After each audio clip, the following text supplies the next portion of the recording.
আসসালামু আলাইকুম। MTV channel সংবাদে সবাইকে স্বাগত। সঙ্গে আছি আমি শাইলা শারমিন। বগুড়া জেলার কলোনি এলাকায় দিনের বেলায় এক যুবককে ছুরিকাঘাত করে 10 লক্ষ টাকা ছিনতাই করে নিয়ে পালিয়ে যায় দুর্বৃত্তরা।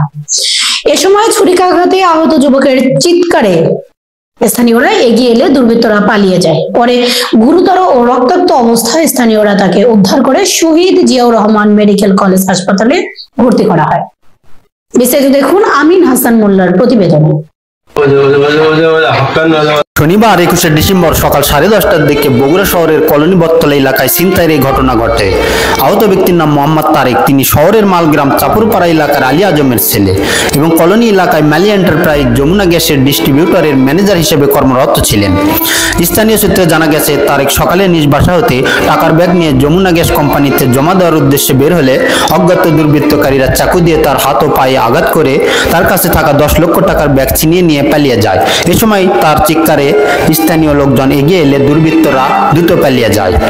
পরে স্থানীয়রা ব্যবসায়ী তারেককে গুরুতর আহত অবস্থায় শহীদ জিয়াউর রহমান মেডিকেল কলেজ হাসপাতালে চিকিৎসার জন্য নিয়ে যায়। এ বিষয়ে বগুড়া সদর অফিসার ইনচার্জ ওসিএসএম মঈনুদ্দিন বলেন, তারেক নামের এক ব্যক্তিকে কুপিয়ে তার কাছ থেকে 10 লক্ষ টাকার ব্যাগ ছিনিয়ে নেওয়ার খবর আমরা পেয়েছি। থানা পুলিশ ঘটনাস্থল পরিদর্শন করেন।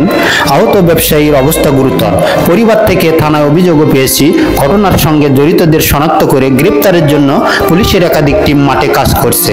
আমিন হাসান মোল্লা, এমটিভি, ঢাকা।